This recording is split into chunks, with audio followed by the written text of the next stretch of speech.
this week, our community tour takes us to Naubinway.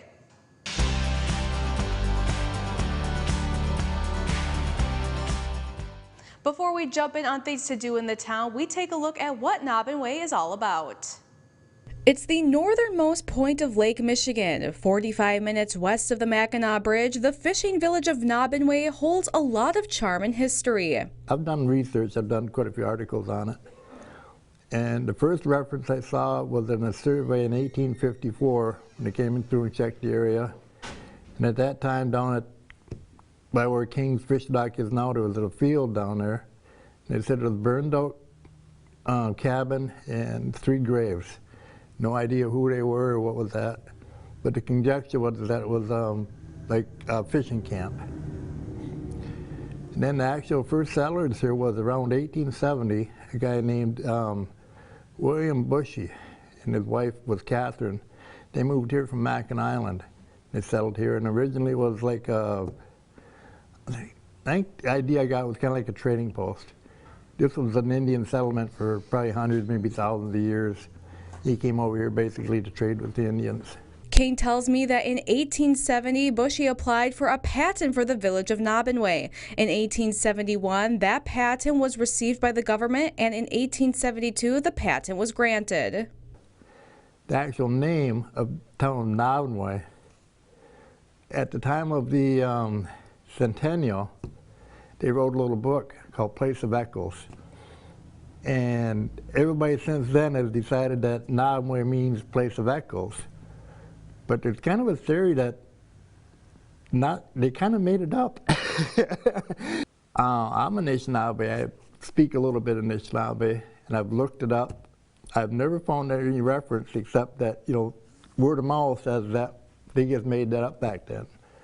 But if you Google it now, you'll find that if you Google Naubinway, it will say Place of Echoes. Once Bushy came to the area, it became a logging town. The bay was lined, there was, I think, 3 sawmills. The whole bay was lined with sawmills. There was actually a railroad that came into town. And there was actually a little engine on it called the Peggy. And it was a narrow gauge railroad, and it didn't really go anywhere except north. And they would cut the trees and bring the trees into town and process them in sawmills. And after the Chicago fire, a good portion of the lumber that rebuilt Chicago came out of Naubinway. This was actually a big port. Eventually the logging industry died, but one job still hung on. The fishing kind of hung on, and I can remember in the 60s here, there was probably 8 or 10 different boats out of Naubinway, and people working at the dock and on the boats and stuff, and that was why we had jobs in. Many of the people who call Naubinway home have lived here most of their lives. We swam over here at the point. There was a dock right here, right behind us, facing to the north, and we had reels over here where they put their nets up to dry, like cotton twine and that, and we literally played ball in the summer, swam, played ball, and swam. And we grew up to be good people. Graduated from Ingleheim High School. I came to work the day after I graduated from Ingleheim High School, and I've been here my entire life. With having to go either 45 minutes to Manistee or St. Agnes to find the nearest grocery store, you'll find many of the necessities to get you through the week at the Marathon gas station that Gene owns, where he sees many different people coming through. So you must see a lot of people. What do they say about the town when they just stop in? I didn't know that this was here. That's the amazing part. People, but once they find it, yeah, I know where that is. You'll go place and somebody will say, yeah, I know that place. And as for Carl, his career led him to the water. I've been in the commercial fishing industry for many years. In the 60s, when we came back from Detroit or Lincoln Park, my dad was dabbing into the whitefish fishery here in Naubinway.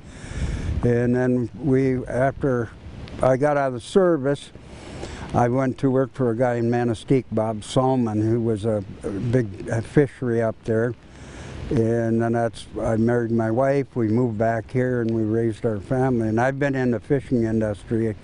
In fact, I was on the lake yesterday, putting my nets out to see if there's any whitefish left. But yeah, this has been a good life for me. A good place to raise children. Today, you'll see many of the residents are in their retirement years. We had a lot of people, a lot of doctors and lawyers in the early years, and they, from that stemmed the migration of other people. Now I think a lot of them, people that are school teachers and so, and when they retire, they come here. As every community has, we've lost our children, and I'm afraid with maybe that being said, that down the road we may lose our identity because we have lost our children. They all,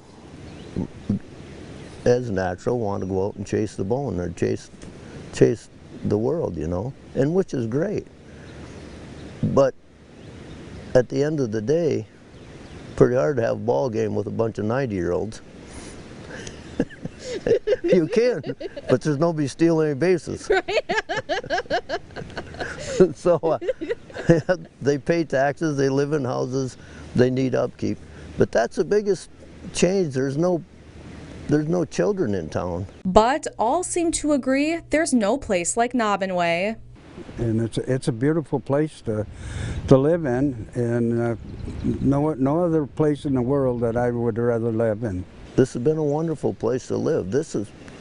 I've been able, or my family has been able, to make a living in Naubinway, which is very fortunate. This is a hard place to make a living, and to be settled here in a place where people want to come. They give their eye teeth to come here and stay for 5 days. This is just a wonderful place to live. Everything is a little bit remote, and maybe that's the secret of the place.